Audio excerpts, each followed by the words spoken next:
Sansone, easily away from Luca. Sansone, that's a lovely ball in, and brilliantly buried by Roberto Piccoli. It's his first Lecce goal, it's the equaliser here. And Udinese just can't get over the line when it comes to this first victory.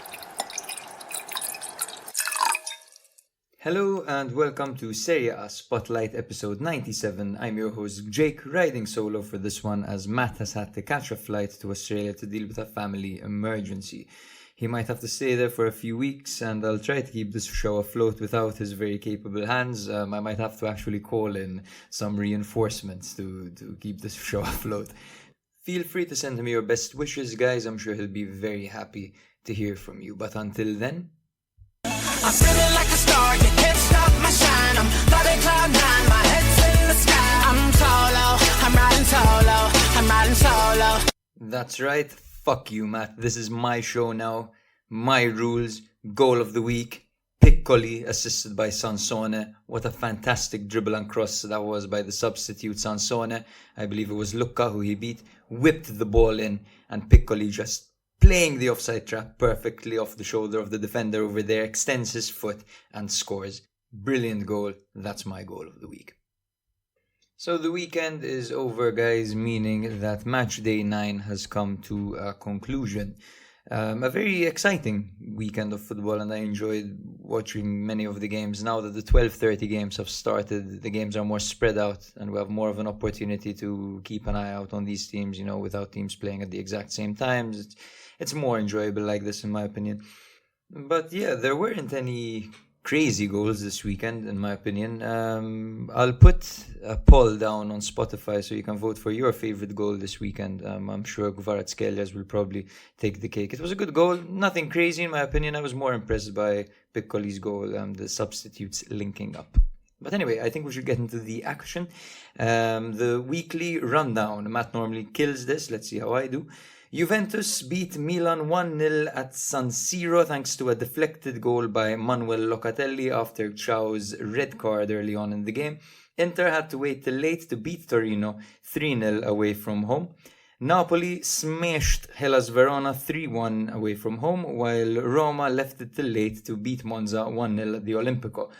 Atalanta weren't having any of that Genoa or good stuff and beat them 2-0 at home. Fiorentina and Empoli faced off in a Tuscan derby, which saw Empoli beating Fiorentina with a score of 2-0. Sassuolo continued to demonstrate how absolutely terrible their defense is as they lost 2-0 to Lazio at home. Bologna beat Frosinone 2-1 at home. Udinese and Lecce fought to a 1-1 draw, while Salernitana and Cagliari also fought to a dramatic 2-2 draw. But anyway, guys, we can kick things off at the San Siro, where Juve beat Milan with a score of 1-0 to hop to third place in the table. This was heavily influenced by a Malik Ciao red card, which occurred in the 40th minute as he was in a 50-50 with Moise Kean.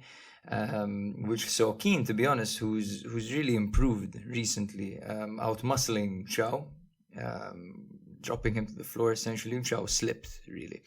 And as Keane was breaking away, Ciao panicked, and that's in that split second, I'm not sure if he had realized that he was the last man, but he pulled his shirt, resulting in a very clear red card. But before we do get into the events of the game, I want to go through the lineups for Milan. It was a 4-2-3-1 formation with Mirante in goal following the suspension of Magnan and the last-minute injury of Sportiello. Florenzi as the left back following the suspension of Theo Hernandez. Tomori, Ciao and Calabria forming the back 4. As for the midfield 3, this consisted of Musa, Adli and Reinders. Of course, this can be seen as quite a makeshift midfield 3, considering that it consists of 2 new signings and a player who didn't feature at all last season. This is all because of Krunic, of course, who was not fit enough to start following his injury. Benacer still out injured. Ruben Loftus-Cheek was still out injured, so Pioli didn't really have many options over there. Rafael Leao was out on the left, while Pulisic was out on the right, with Giroud playing as the lone striker. It is also worth noting that Chukwueze picked up a last-minute injury as well and was not able to feature for Milan this game. For Max Allegri's Juventus, it was a 3-5-2 formation with Szczesny in goal, Gatti, Bremer and Rugani at the back, with Weah out on the right, Kostic out on the left, Rabiot, Locatelli and McKennie in the middle, with a striking partnership of Keane and Milik. You'll notice the absence of Danilo, who was injured, as well as the absence of Vlahovic and Chiesa, who were on the bench for this game as they've just returned from injury and were not quite fit enough to start. Now, the game kicked off with Milan playing on the upper hand, front foot, taking the game to Juve and really pushing for a goal. And we did see an instance of sexy champagne football where Leao kept stretching the game out wide, 1v1ing Gatti basically, and beating him pretty much every time early on. He had one moment where he took the ball down, knocked it all the way to the edge of the area, chopped back. Gatti is Leao's dog and he's being walked at this point. Then Leao just whips in a perfect ball to Giroud, who controls it perfectly and strikes it, but there was a massive, incredible fingertip save by Szczesny over there to deny the Frenchman. Now, after this, of course, there weren't really any clear-cut chances, but in the 40th minute was when Chao did get sent off, as I described earlier. Now, do I blame Chao? Yes, sure, I do blame Chao. Does this change my perspective of him as a player? No, it doesn't, to be honest with you. And we've mentioned on this podcast before that Malik Chao, for those people who watched him in Germany back in the day, did have this kind of reputation to him. Massive talent, incredible defender, has mistakes in him. And that's what you get with young defenders. That's what you get. It's part of the package deal. These guys don't have the experience to deal with situations like this well. You know, that could have been the first time he ever faced a situation like that in a game. Next time he'll know better. I'm not going to really slate him for it. It just sucks that Milan seem to be rotating their best players and seem to always be missing one of their big players in each game with all the yellow cards and red cards that they've got this season.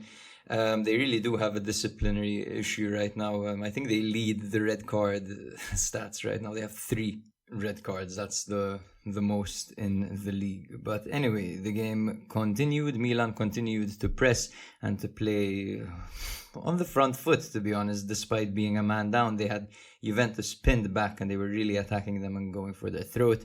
But in the 63rd minute, former Milan youth player Manuel Locatelli struck the ball from a distance. It deflected off Radek Kronic's foot and ended up in the back of the net. A very unfortunate goal for Milan at that point, especially, salt in the wounds, seeing Manuel Locatelli, who had scored a very similar goal in 2016. Now get this, guys. In 2016, Milan were very bad and came against a very good Juventus side. Their young midfielder, who had just scored his first ever goal in Serie A the previous week against Sassuolo, scored the winner that game, Manuel Locatelli. Fast forward to 2023, and now it's a bad Juve side. Some are calling this Juve side the worst that they've seen in their lifetime or since the Del Neri days. Against a very good Milan side who made it to the Champions League semi-final, who won the Scudetto not too long ago. And Manuel Locatelli scores the winning goal. Sometimes these things just align. Now, there are a few things I would like to point out about this game. The first one being, of course, you're a man down. Imagine this, you're a man down and you've got this Milan team. And you're looking at this Milan team and you're thinking to yourself, okay, we're a man down. We're going to continue to attack them. We're going to continue to play our football. We're going to try to bring this result home because we are better with 10 men than they are with 11 men. Okay, fair enough. Go for it. But why are you keeping on Giroud in that case, in that situation? The guys, I don't want to be the guy that's always like hating on Giroud, but you can't be a man down. You have to run twice the amount and you keep Giroud, your 37-year-old striker, on the pitch. It doesn't make any sense. And then who do you take out? Pulisic, who a few moments before had pressed like 3 men after losing the ball in a row and looked pretty much unfazed at the amount of running he had just done. It just doesn't make any sense taking out Pulisic and leaving Giroud on, only to bring on Jovic later because he has the same characteristics as Giroud, apparently, according to Pioli. But that's the wrong decision. You've got Chukwueze suspended. You've got Okafor not at his best. You're admitting Okafor is not at his best, so he can't play right now. The guy who scored 3 goals. So who exactly is going to run for you over here? Who's going to run? I mean, Jovic, sure, he inserted himself in these 50-50s. He attacked the ball. Okay, fair enough. Yes, bring him on later on. But it was Giroud who had to go, I think. Now, I don't know if Pioli's idea was, try to get a knockdown onto Leao, try to flick the ball off of Giroud onto Leao to break away. But there was too much pressure on Leao to create without Pulisic on the pitch over there. And I think that was a big mistake by Pioli, personally. I mean, if you look at the timestamps of the match, it really paints a picture for you. Okay, so 40th minute, Chow, red card. 43rd minute, Pulisic out for Kalulu. And then in the 60th minute, he took out Giroud and brought on Jovic, only for the 79th minute to come and Pioli to be like, wow, we really need someone to run at them. We really need someone to offer some width and to try to stretch the game. And he ended up bringing on the teenager, Luca Romero. Like, sure, okay, bring on Romero at the end, but that could have been Pulisic the entire time. Yeah. Whatever. Also, another thing I want to discuss is how dramatic people have been about this fixture being a poor ad for Serie A or whatever. Like, first of all, dude, who cares, dude? This is one game that wasn't beautiful. Like, all right, sure, yeah, it's Juventus at the end of the day. Okay, you have Juventus playing against a 10-man Milan. This is the ad you want to pick for Serie A. What about Fiorentina Napoli, which was the best game of football I've seen all season, for example? There have been so many good games this season. There have been so many good games in Serie A recently in general, and so many good performances from Italian teams. We had Atalanta in the Champions League smashing. Lazio scoring with their goalkeeper at the end of the Champions League match, demonstrating a good ad. Last season, 2 Italian teams in the Champions League semi-final. Like, why is everyone worried about this ad for Serie A just because of a poor match? Okay, granted, these sides are both title contenders, but they came into this game with many missing important pieces. You have a team, Juve, that always set up very pragmatically. They're known for setting up pragmatically. Atletico set up pragmatically as well in La Liga. Does that mean that they're a bad ad for the league? No, they demonstrate something different and unique about the league. They show you both sides, right? You've got your Real Madrids, you've got your Barcelonas, you've got your Atletico Madrids, Serie A is full of entertaining teams. You don't need to fucking look at this game as an ad.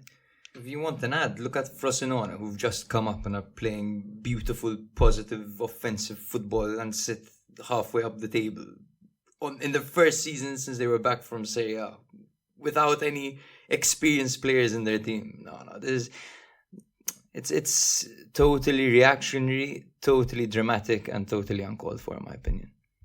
But anyway, I would like to praise Juventus, who, despite their futile starting 11, put up a very solid defensive display. It's never easy playing against the likes of Leao, Giroud, Pulisic. No matter, even though it was only for 40 minutes, they held their own very well. And they do say that great defenses can win you leagues, and Juve definitely do have a great defense, as they only conceded 6 goals this season so far. So remember, they play once a week. They are definitely title contenders. I do respect the style that Juve went for over here. Allegri thought to himself, these guys have got more firepower than us. Let's sit back, let's absorb, and let's hit them on the counter. We'll exploit them the second an opportunity comes, and that's exactly what they did. I know Juve fans are often frustrated with Allegri, especially when he does this against the smaller teams that he should probably be beating. Comfortably, that is. But yeah, I thought he approached this game very well, and it was absolutely hilarious seeing him at the end of the game when Juve were trying to play the ball in tight channels. I believe it was Miretti. He got so pissed off that he removed his tie, he unbuttoned his shirt, he started getting naked, dude. This is the exact same thing that Kevin Prince Boateng said recently in an interview that De Zerbi does. They worked together at Sassuolo. Apparently, De Zerbi would get so frustrated in training that he'd just rip his pants off. And I have no idea. I would love to speak to someone who studies the human mind and ask them, why is it that when some people get pissed off, especially Mediterranean people. Why do they start removing clothes? What's the connection over there? Please, if someone knows, please do tell me. But yeah, later on in an interview, Allegri said they were a man down. We were risking it. We should have been playing like we were at the airport. Instead, we were playing in a very tight space with Leao ready to run in behind and punish us. And he's absolutely right, yes. And his tantrum worked because they definitely didn't concede a goal after that. And they took home all 3 points, as Juve currently sit in third with 20 points, while Milan sit in second with 21 points behind Inter, who are first with 22 points. Speaking of Inter, we should probably talk about their game against Torino away from home, which resulted in a 3-0 victory against Ivan Juric's men, who have not had a great time recently as they suffered their 4th consecutive game without scoring a single goal and their 3rd defeat in the last 4 matches. Juric did try something new this game. He lined up with 4-2-3-1 formation when he usually plays a 3 at the back formation. This time he lined up with Vanya in goal, Ricardo Rodriguez, Tameze, Schurz and Bellanova at the back, with Ricci and Linetti as a double pivot, and Sek, Vlasic and Lazaro playing behind Pellegrini up front. For Inter, it was business as usual, with Sommer in goal, Acerbi, Devray and Pavard at the back, with Darmian out on the right, DeMarco on the left, Mkhitaryan, Çalhanoğlu and Barella in the middle, with a striking partnership of Lautaro Martinez and Thuram. Now, the game started off with Inter looking pretty surprised at Juric's setup, and they simply couldn't crack them early on. Torino showed resilience and they controlled the flanks, and Inter had to rely on Sommer actually to make 2 fantastic saves before Schurz, the centre-back for Torino, suffered a terrible injury and was stretchered off the pitch in tears. It turns out that he has done his cruciate ligament and will be out for a very long time, so I do wish him a speedy recovery. He was playing absolutely phenomenally. The tackles he was pulling off were amazing and his awareness was just next level. He was having a very, very good game, sure. It's a shame that we won't be seeing him for a while, and Torino will most certainly miss him. After this injury, it did prove to be a turning point, as this is when the goals came flying in. Inter made substitutions. They brought on Frattesi, Carlos Augusto and Dumfries to exploit Torino's moment of defensive disorganization with the injury. And they broke the deadlock immediately as Dumfries provided an assist for Thuram, who scored his 3rd Serie A goal. Lautaro Martinez then later on scored a goal, of course, from a corner. He has now scored 11 goals in the league so far, along with 1 assist. That's absolutely mental, considering the second highest scorer is Victor Osimhen with 6 goals so far. And the party did not stop there, as a late challenge in the dying moments of the game led to a penalty for Inter, which was converted by Hakan Çalhanoğlu. Now, you've got to give it to Inter. Torino are by no means an easy opponent, and they do tend to be Inter's kryptonite. Inzaghi, similarly to Allegri in the first game, exploited a moment of chaos, a moment of disorganization for Torino as they were trying to cope with an injury. It just took 9 minutes for them to score after Schurz was stretchered off in tears.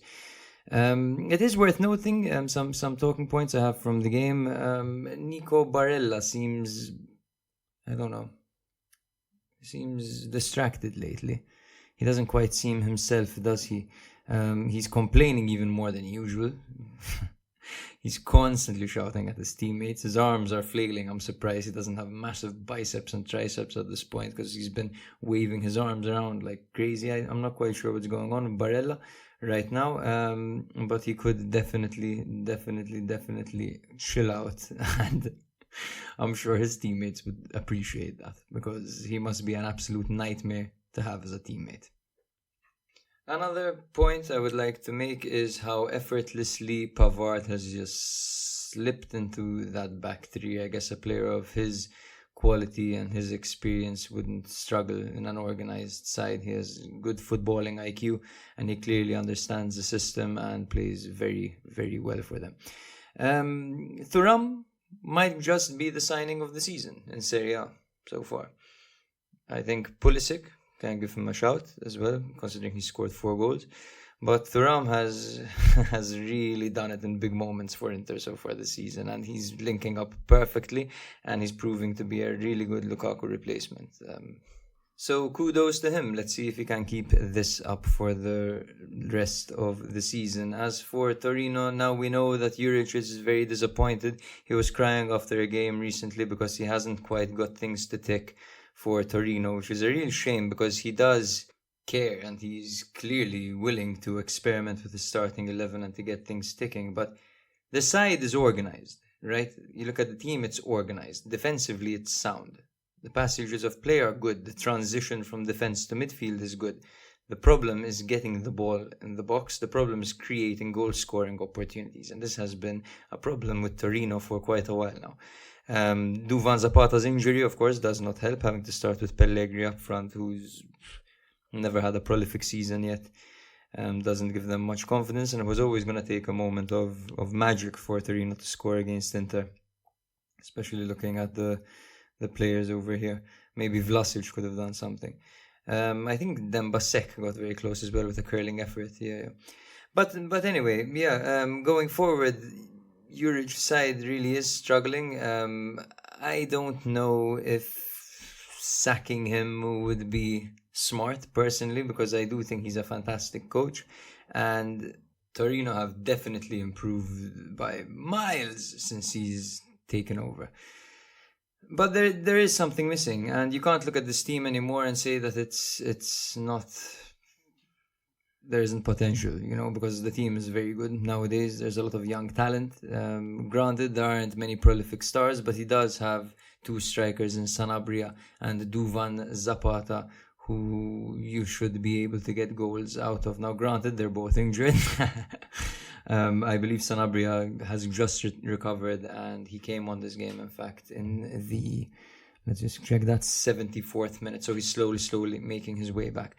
I would give Juric the season, see how Torino finish, and if there isn't any significant progress, maybe, yes, it would be time to move on to someone else, especially with all the young talent that there is at this Torino side. You look at the likes of Ricci, for example. You look at Buongiorno, you look at Shures. These guys are all amazing. So yeah, it would be smart to try to keep the trajectory upwards. As we mentioned, Inter sit in first place with 22 points, while Torino sit down in 14th with 9 points. And on that note, we can move on to the current champions of Italy, Napoli, who took on Hellas Verona at the Bentegodi Stadium. Now, Verona historically are a tough nut to crack for Napoli. There were many tough fixtures and many bogey teams for the Big Seven this weekend. The score of this one was 3-1 to Napoli away from home. Verona lined up with Montepo in goal, Amione, Davidovic and Magnani at the back in a 3-4-2-1 formation, Doig and Faroni out on the flanks with Serdar and Hongla in the middle, Foloruncio and Ngonj playing behind Juric. You might be wondering, who is this Serdar guy? Well, Suat Serdar is a German 26-year-old midfielder who has previously played for Hertha Berlin, Schalke and Mainz in Germany. As for Napoli, it was their 4-3-3 formation with Meret in goal, Di Lorenzo out on the right, Rahmani and Nathan forming the centre-back duo with Mario Rui out on the left, Cayuste, Lobotka and Zielinski in the middle with Politano out on the right, Kvaratskhelia out on the left and Raspadori replacing the injured Victor Osimhen up front. Now, before we get into the game, you might be wondering, is Garcia still the Napoli coach? Jake, last week you and Matt discussed the fact that he might be sacked and that they were looking at the likes of Gianpaolo.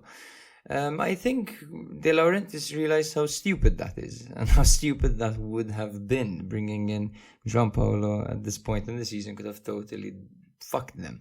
I think moving forward with Garcia is the smartest thing to do right now.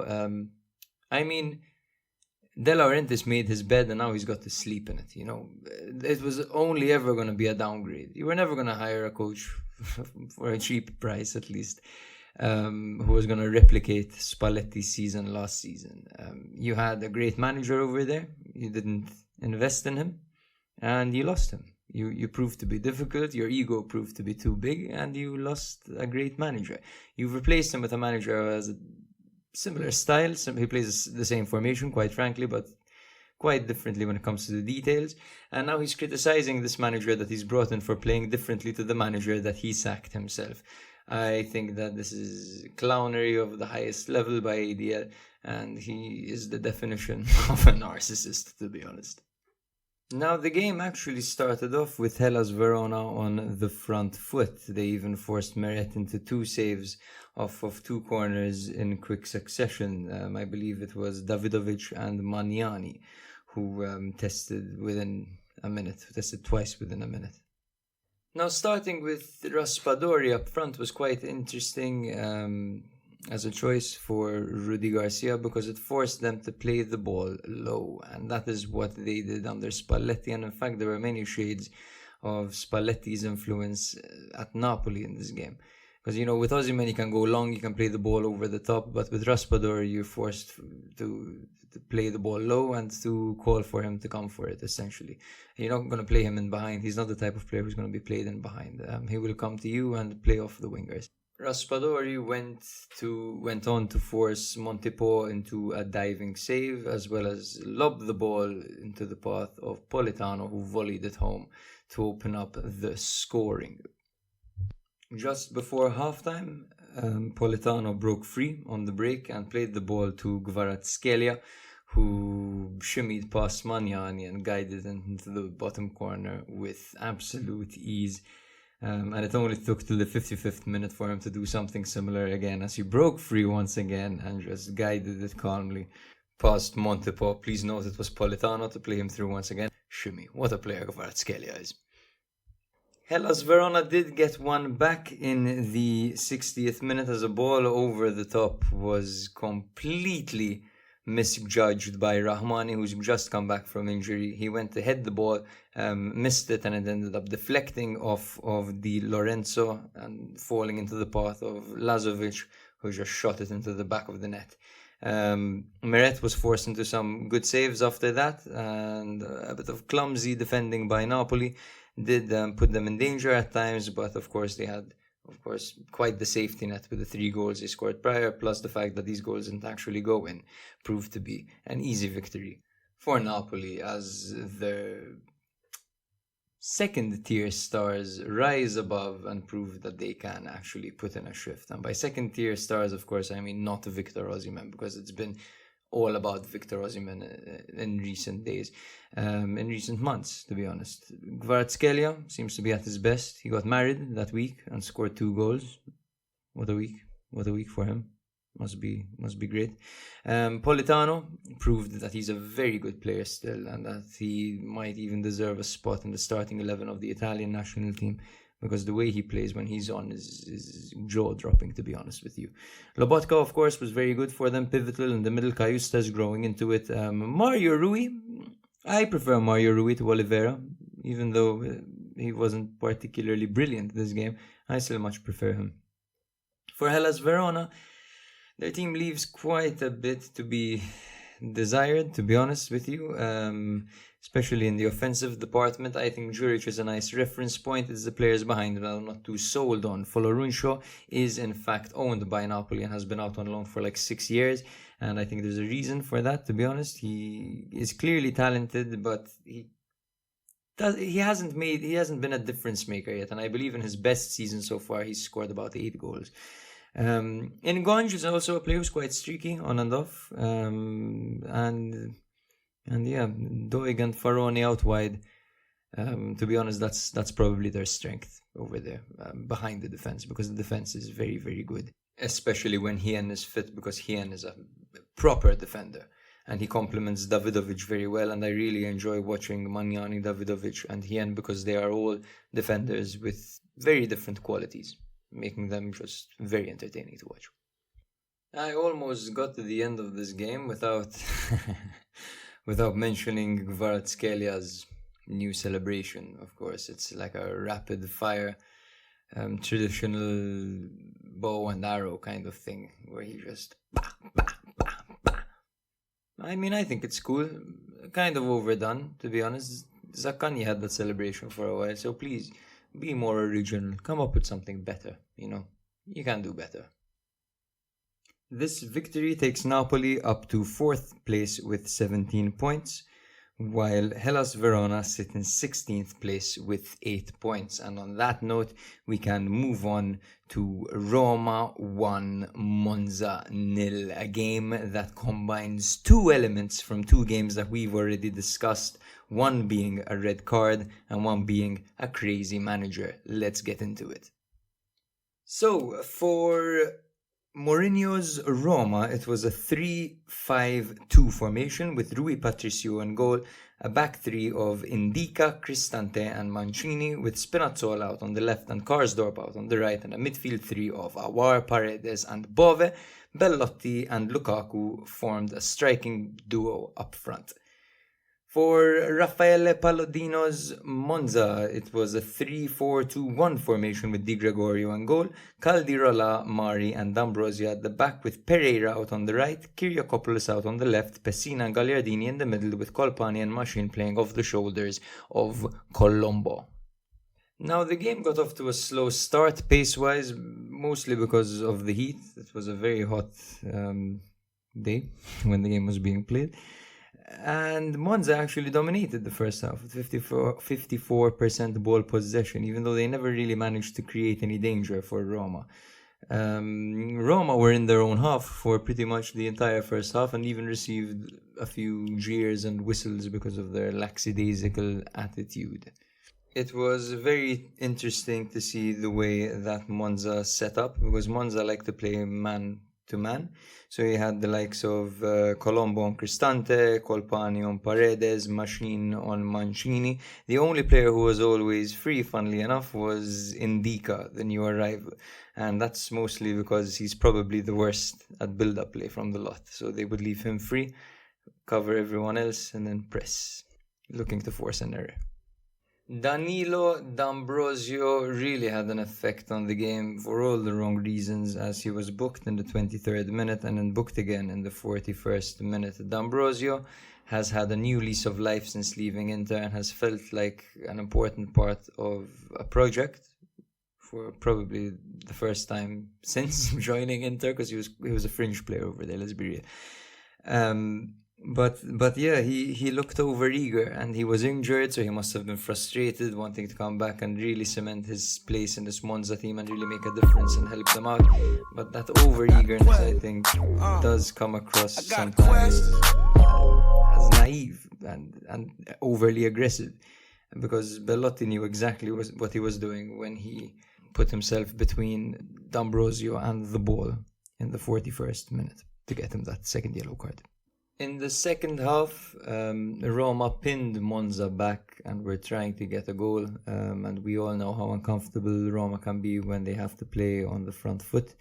But Mourinho does have a clear philosophy: when a team goes a man down, you attack them. And that is what they did. They attacked them. However, it was actually Monza who got close to scoring, as Palladino brought on two fresh wingers in Carboni and Birindelli and used them as an outlet on the counter-attack. The game became very tense. Lukaku hit the post, Azmoun hit the post, and then eventually in the 90th minute there was a scrap in the box, and during the scramble El Shaarawy comes up and scores as the Olimpico erupts. Mourinho falls to his knees in celebration, gets up, starts yapping with his hand, looking at Palladino, who apparently had taunted him a while back, saying that Mourinho's behavior is scandalous. Of course, Mourinho never forgets, and revenge is a dish best served freezing cold in Mourinho's case. And yeah, so first he told him basically, you talk too much, yap, and then he shushed him. He sat down thinking that nothing was going to happen. The referee ran up to him and gave him a red card, to which Mourinho just got up and left. He must be so used to getting sent off. And I wonder, has there ever been a game where Mourinho wasn't sent off? Because I can't even remember one at this point. The guy is always in trouble, always. What a character. So much fun to watch. And this is what I mean about Serie A being so entertaining. You've got the likes of Allegri and Mourinho. They always put on a show. So if the football is boring, you can just watch them. I'll never forget the first time I watched Allegri properly live at a stadium. I was at the Olimpico watching Juventus against Roma, a game that I believe Roma won 3-1, if I remember correctly.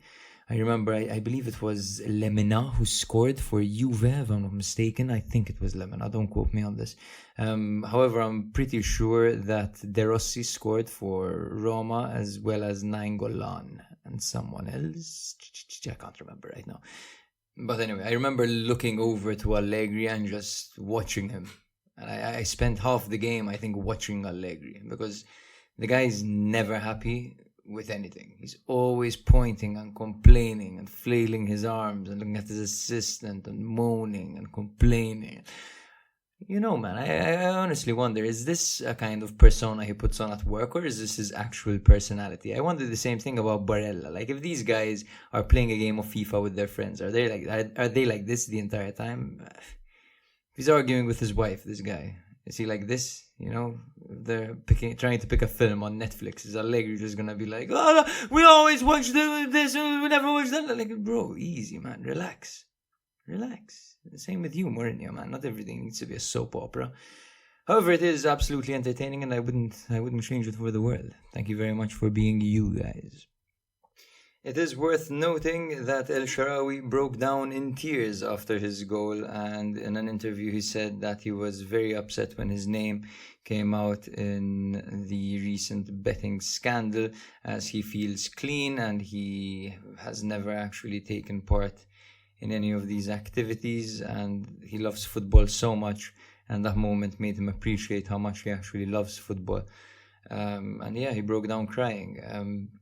Barella's name had come out as well, and he had taken to Instagram to post and call out these journalists who have been naming players so recklessly. And power to him, because it's absolutely ridiculous if these people aren't involved for their names to be dragged through the mud for some clicks. Absolutely shambolic there by the media. But anyway, to talk a little bit about this Monza performance, I believe that they were playing very well. I believe that the red card, of course, ruined their game, and the approach after the red card was also admirable. I'm always impressed when I see the likes of Machine and Mota, when you think about the fact that these guys have been with Monza since they were in Serie C. That's third division football in Italy, and they're still there, and now they're playing in Serie A, even starting some games, to be honest. I'm always impressed with Colpani, absolutely brilliant player over there. Kyriakopoulos, very good. These guys just play a brilliant brand of football, and Palladino deserves all the respect in the world and all the praise in the world for what he's done with this team.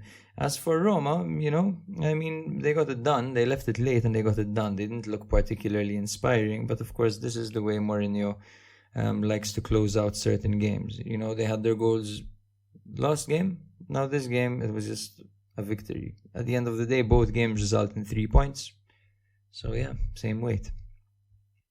As for the standings, Roma currently sit in 7th with 14 points, while Monza sit in 11th with 12 points. I must admit, doing this podcast solo is absolutely exhausting. I haven't stopped talking. I feel like my girlfriend. The only difference being is that I'm talking about football while she's talking about a whole lot of mundane nothings that happen throughout the day. Very regular things that happen throughout the day. She feels the need to mention every single one of them. My tummy growled at 12 o'clock today. I felt a fart coming at 3 o'clock, but it never actually happened. I had a conversation with a person today. I was hungry, and then I ate. Do you ever feel tired, but not? I don't need to worry about her hearing this. She doesn't listen. The next game we're going to be discussing is Atalanta 2, Genoa 0 at the Gewis Stadium. So for Gasperini's men, it was a 3-4-3 formation with Carnesecchi in goal, Scalvini, Jim City, Toloi at the back with Ruggeri out on the left, Zappa Costa out on the right with Ederson and Darun in the middle, Lookman and De Ketelare playing off the shoulders of Scamacca. For Gilardino's men, it was a 3-5-2 formation with Leali in goal, Dragosin, Bani and Vasquez at the back with Sabelli on the right, Hups on the left, Malinovsky, Frendrup and Thorsby in the middle with Ekuban and Goodmanson up front. Now, the game started off with both teams looking quite cautious in the first half. Genoa were playing man for man and were defending brilliantly, to be honest, against Atalanta. I have never seen Malinovsky give so much defensively for his team.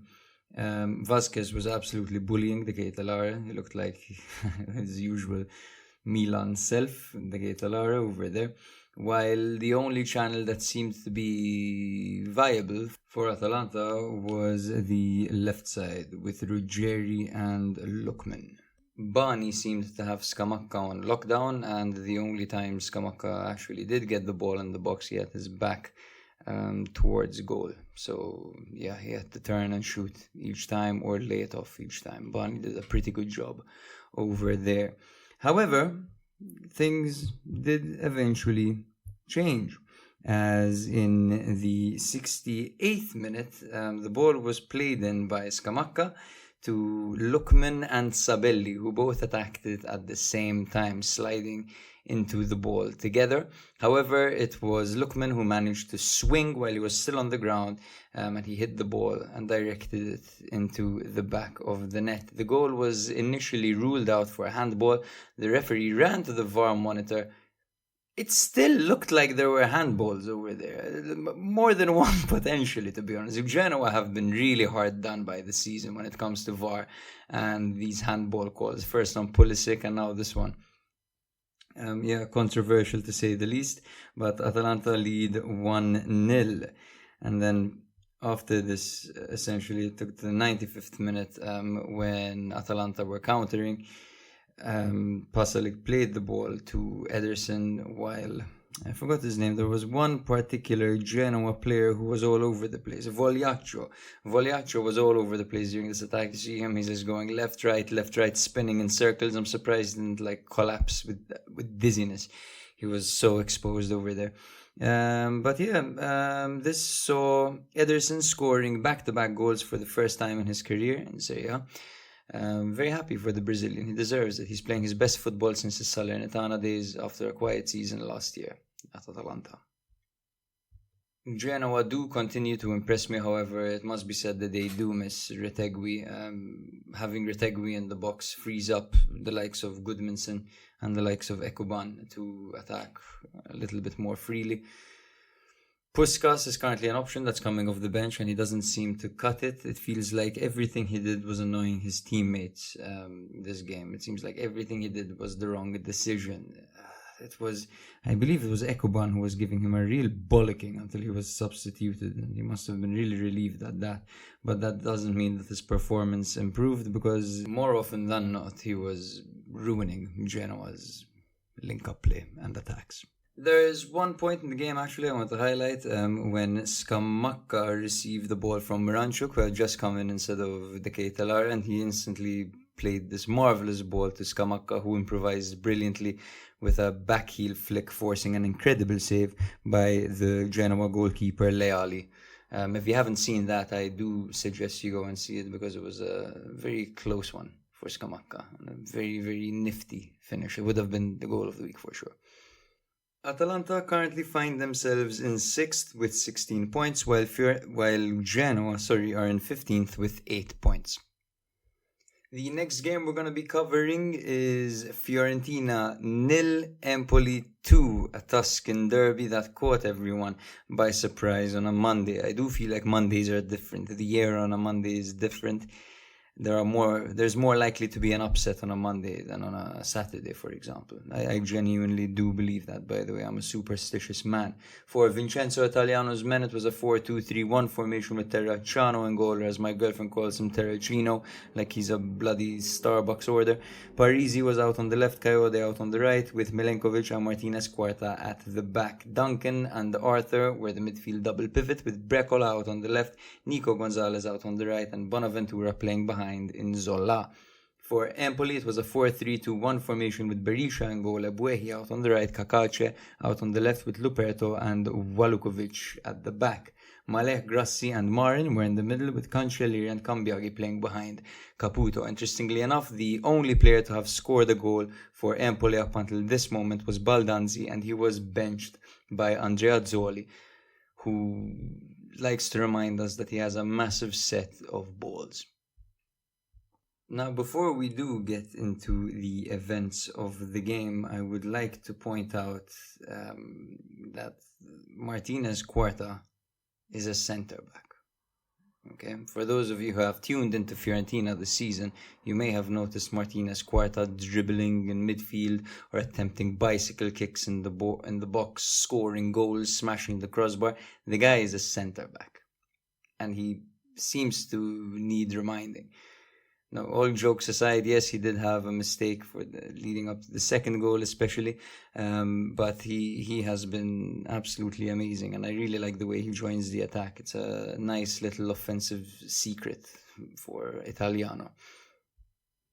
Empoli set up this game to defend Fiorentina very tightly and press them and press them and press them with a lot of energy, very high intensity pressing, and they didn't leave any gaps, and this was all thanks to the likes of Cambiaghi and Marin and Grassi and Male. They all pressed so intensely, and they really suffocated Fiorentina, and Fiorentina found it very difficult to build up play from the back, as they like to do, to be honest. That's their defining principle. It's Italiano's entire approach to football. You build play from the back, and Empoli really made this difficult for them. The first goal for Empoli came through Walukovic through ball to Grassi, who crossed it to Caputo, who tapped it in very intelligently, kind of semi-chipping the Russian goalkeeper. Brilliant goal. Fiorentina did try to respond, but they were quite wasteful, to be honest, with Brecalo and Duncan and Nico Gonzalez, and they were forced to shoot from a distance because Empoli kept it so tight and they were pressing so intensely that Nzola was practically invisible, for example, and Brecalo, when he came on towards the end of the second half, I think did more than Nzola did in the entire game, simply because he got the ball.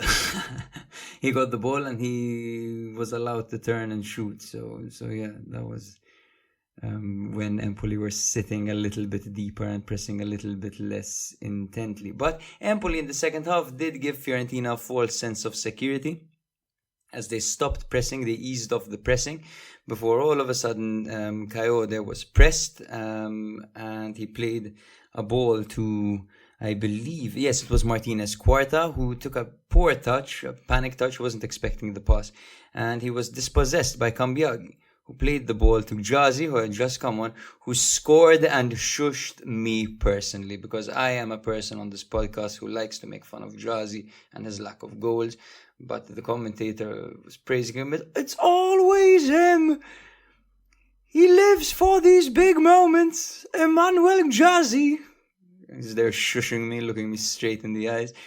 Yeah, I'm very happy for Gyasi, though. He deserved that goal and he looked absolutely ecstatic to get it. And what a victory for Empoli. What a massive victory for Empoli. I must say that Coyote was exploited, the fullback.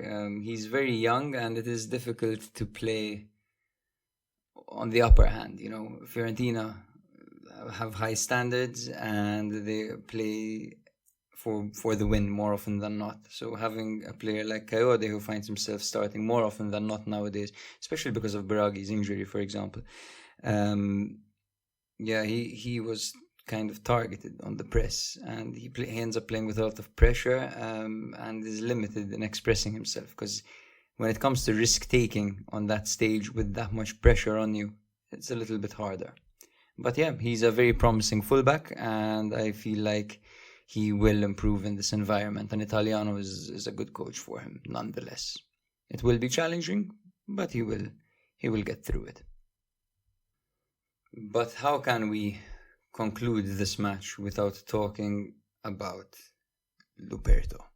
Luperto is a fantastic centre-back. Fantastic. What a game he had this game.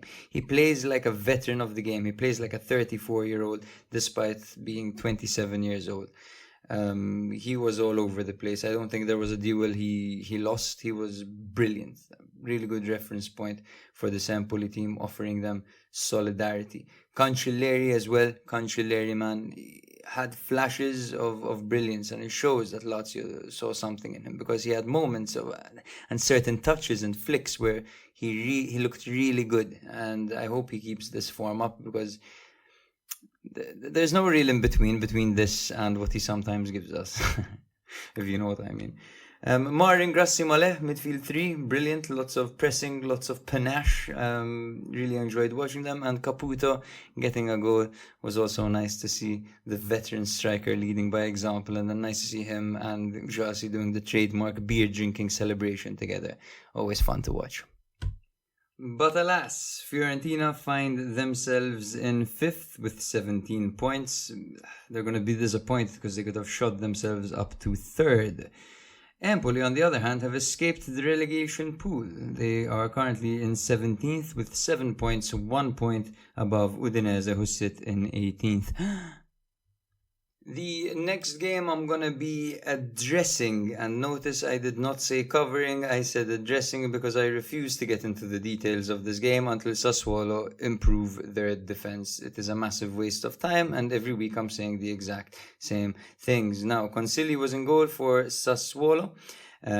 Pedersen was out on the left, Tolian was out on the right, with Ferrari and Juan Tressoldi at the back. Racic and Boloca were the midfield double pivot, with Lauriente on the left, Berardi on the right, Castillejo on the hole, and Pinamonti up front. For Lazio, it was a 4-3-3 with Provedel in goal, Lazzari on the right, Marusic on the left, Romagnoli and Patrick in the middle as a centre-back duo, with Guendouzi, Rovella and Luis Alberto as the 3 midfielders. Felipe Anderson was out on the right, Pedro was out on the left, and Castellanos started up front.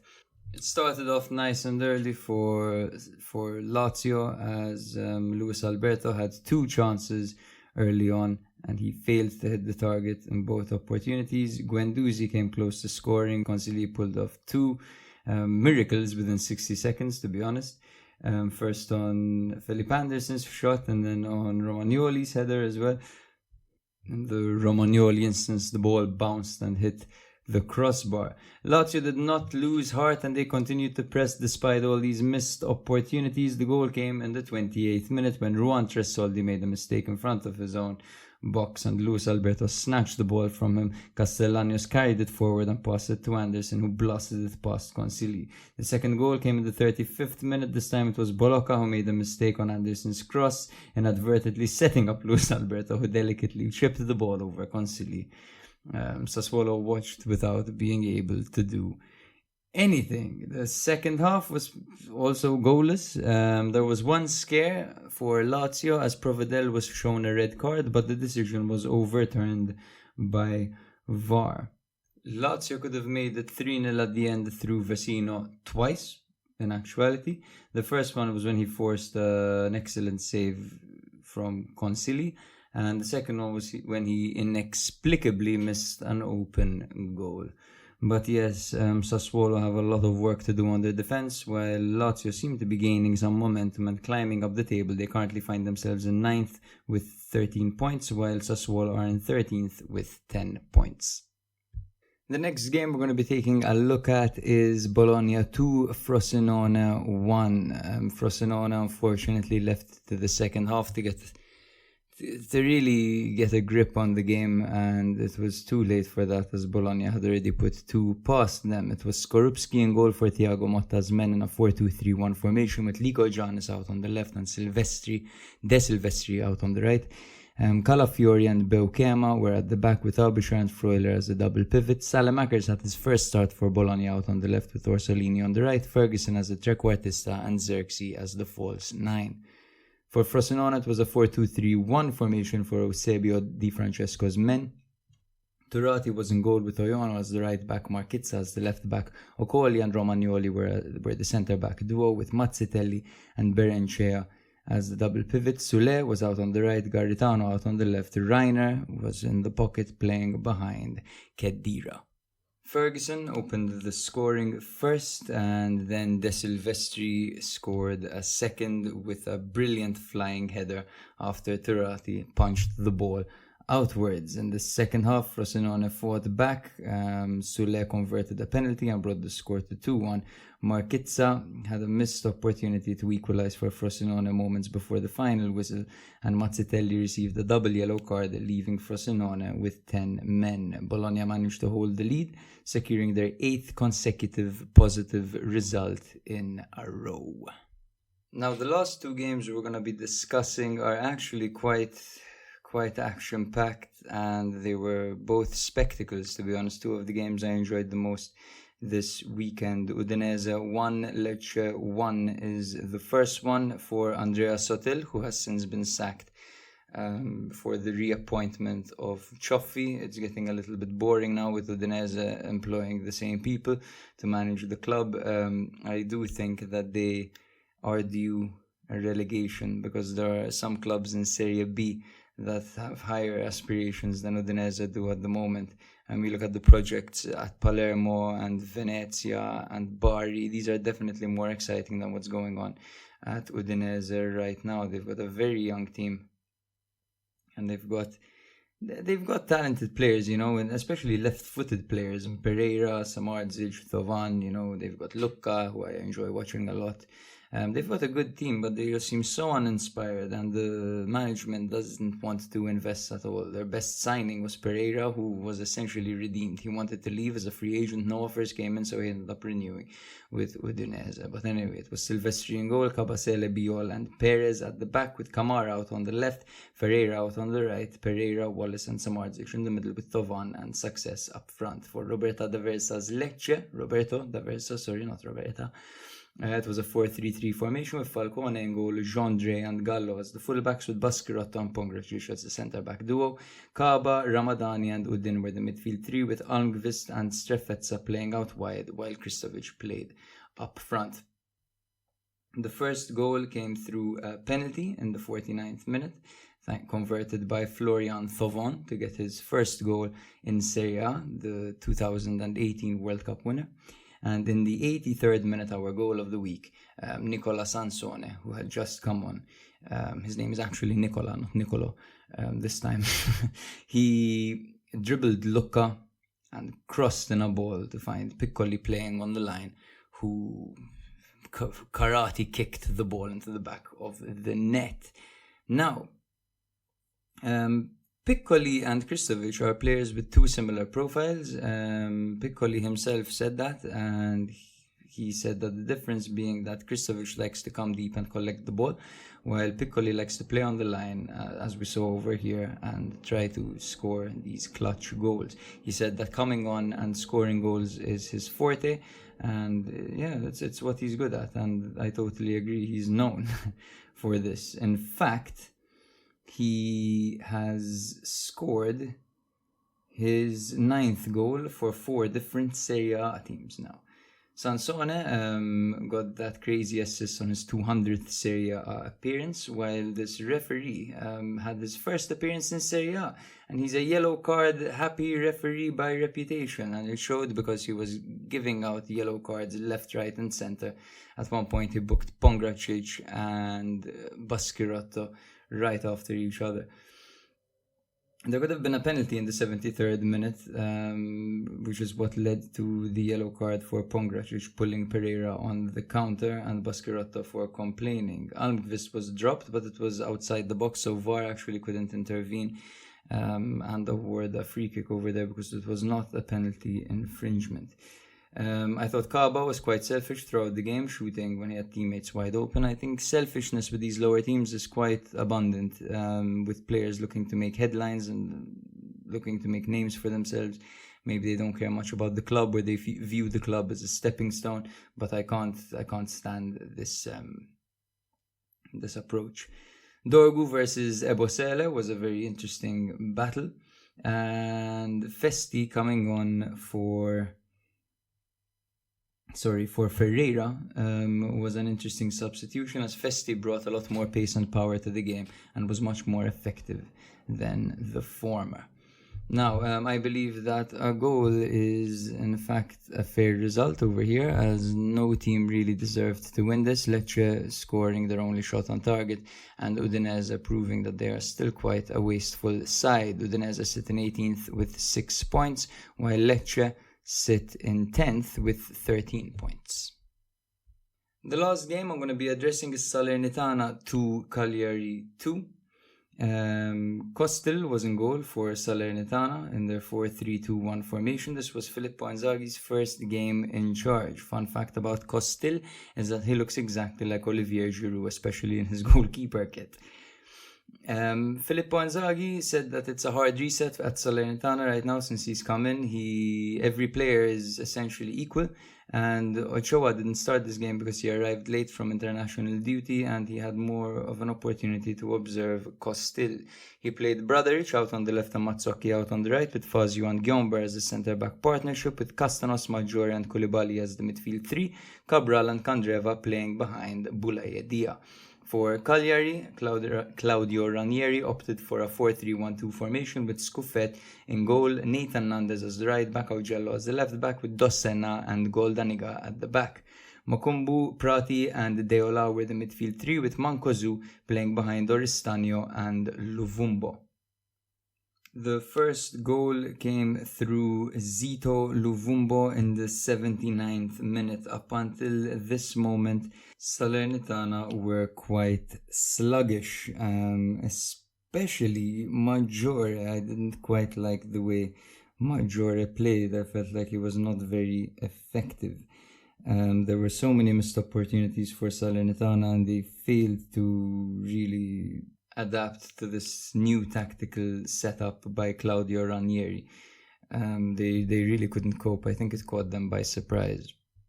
Yeah, but anyway, Maggiore seemed to be playing a deep lying role. Castanos and Koulibaly were acting as box-to-box midfielders, while Cabral and Candreva were supporting Dia externally. They had a good first quarter of an hour, especially down the right.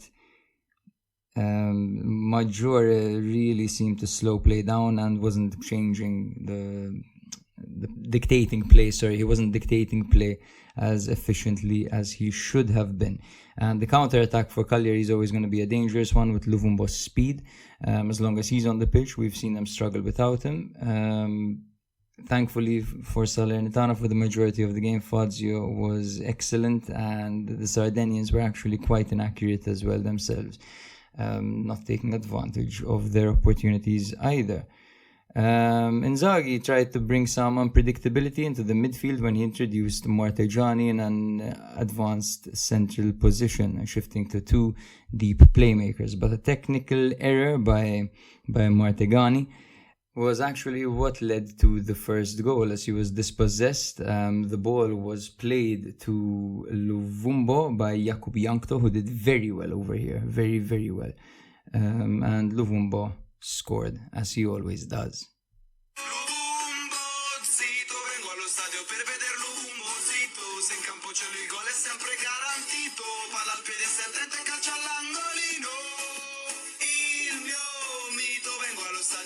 Luvumbozito.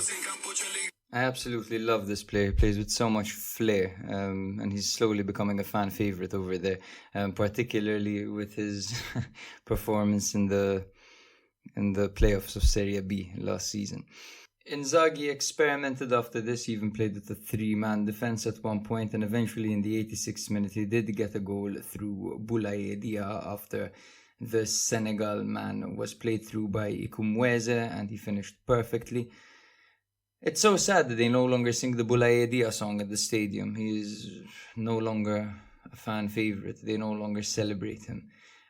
Because of course he tried to force his way out. It actually saddens me to watch Diaz score and that stadium not go absolutely ballistic, because it was one of the best things in the league. But anyway, just 2 minutes after that, Nicolas Viola scored, one of our favorite players over here, because he's so silky as a regista. He's so good. Great player, nifty player. He scored in the 88th minute when Shomorodov played him the ball, and he finished with his head. Brilliant celebration by Nicolas Viola. I'm still trying to do that, and I haven't quite understood how you get your hands to do that thing over your eyes. It's like one of those things we used to do at school, and you tell your friends like, hey, can you do this? And the answer was always, no, I can't. In the 94th minute, Salernitana had a penalty which was converted expertly by Bulaya Dia, leaving the goalkeeper with absolutely no hope of saving it. And a draw here was once again a fair result, as both teams share the spoils. Now, as to where they stand in the table, Salernitana sit in 19th with 4 points, while Cagliari sit in 20th with 3 points. This was the definition of a relegation 6-pointer, and that is why I put a bet on this game to finish in a draw as part of my bet slip, which I won this weekend. But I must say, leaving it to the 94th minute was not good for my chest.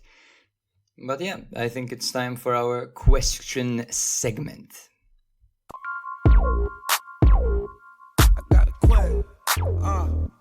I got a question. Welcome back to our question segment. In order to drop a question or a hot take, you can find us on Twitter and Instagram at Serie A Spotlight. I've only just realized that I didn't plug any socials. TikTok, Instagram, YouTube, you know where it is. Remember to rate us 5 stars. And if you do enjoy our content, you can support it on Patreon. The link is in our bio. It's $3.99 a month, just one tier. You get added to a WhatsApp group, so you can talk to us on a daily basis. And all we do is talk football, so that's pretty much it. You'll just be supporting our content. Now, the first question comes from Genoa Club Toronto. They ask, refereeing and VAR mediocrity, is it acceptable? The answer is no, it is not acceptable. Unfortunately, we are fans of the Italian league, where VAR is not perfect yet, but it's further ahead than where it currently stands in England, because some of the things that happen over there are shambolic. Remember that VAR is a year younger over there. Italy have actually had it for longer. Genoa have suffered particularly serious offences when it comes to VAR. I think they've suffered more than any other team in Serie A this season when it comes to the controversial calls made against them in the Milan game and this weekend against Atalanta. Yes, I think there need to be more angles. I think the referee needs to be helped a little bit more in certain situations. I don't think it should be too difficult to introduce all the angles in certain games. I think certain stadiums need a bit more work when it comes to the infrastructure and the camera setup, because it can't be that the referee doesn't have access to any certain angles. And if that really is the situation, I do agree with the idea that they stick to the on-field decision, because I don't like the idea that they're winging it because it looks bad from a weird angle, if you know what I mean. The next question comes from Luca Argento. He is our fellow patron, great memer, and good friend at this point. He asks, will Martinez stop scoring goals? At this rate, I don't think so. He seems to always have a dip earlier on in the season, and my Inter friends are always joking around saying he should save some for his dip because he's scoring left, right, and center at the moment. I don't know if he'll hit a drought. He usually, historically tends to, but this season he just has an aura about him. He's got this aura of a leader, of a great player. I don't think he'll stop scoring this season. I think he'll keep scoring pretty much relentlessly until the end of it. He also asks, does Roma have a chance to be a top 6 contender this year? I answer most definitely. With Jose Mourinho at the helm, they will definitely finish top 6, I would say.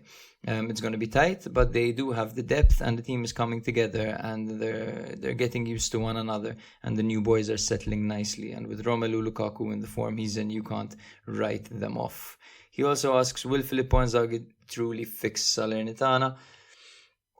I don't know. I don't personally think so. However, Inzaghi said it best himself. He said that criticize me all you want. It doesn't make a difference to me.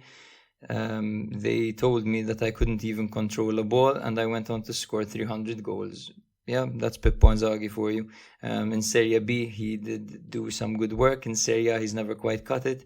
Let's see what he can do with Salernitana. The next question comes from a very good friend of mine, Steve Colero, Shanna bro. He says, 11 versus 11 between Milan and Juve. Who wins that game? Milan can be quite wasteful, and they do struggle to close out games, so I wouldn't confidently say that Milan would have won that game if they were up, if they had that extra man. However, I do think that simply because of the nature of the substitutions, it did put Milan at a massive disadvantage. I think 11 versus 11, Milan would have just edged it, maybe 1-0. I think it could have been a 1-0 victory there to Milan. The next question comes from Basco.Bakiam.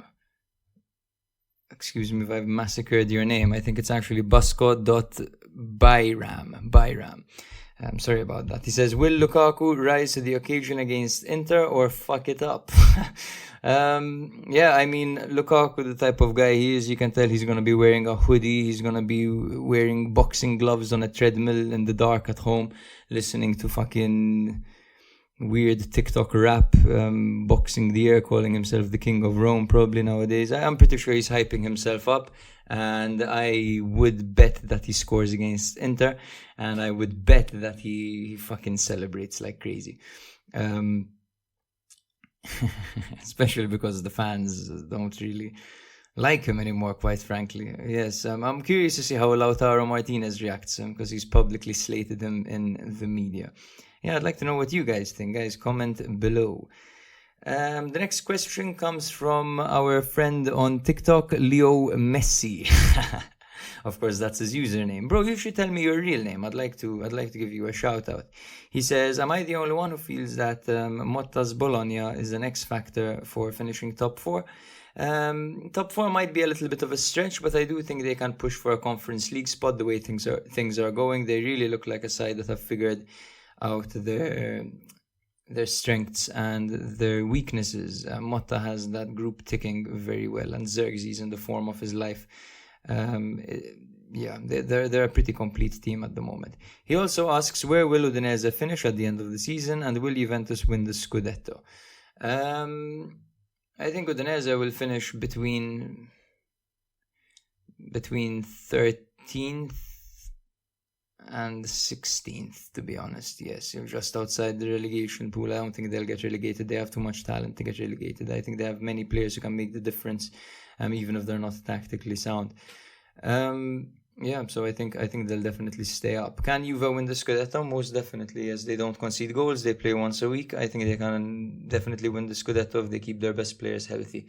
But yes, guys, thank you very much for listening. I have been your host, Jake. I am usually not alone if this is your first time listening. I'm usually joined by my blood brother, Matthew. He's actually my biological brother. He's 2 years younger than me. He happens to also be my best friend and my co-host. And yeah, we miss him. I miss him here. I'm sure you guys will miss him too as I continue to blab on for the coming weeks. But yes, let me know what you think, guys. Drop a comment down below. Make sure to vote on our polls below. Reach out. We'd love to hear from you. Thank you very much, and have a great week.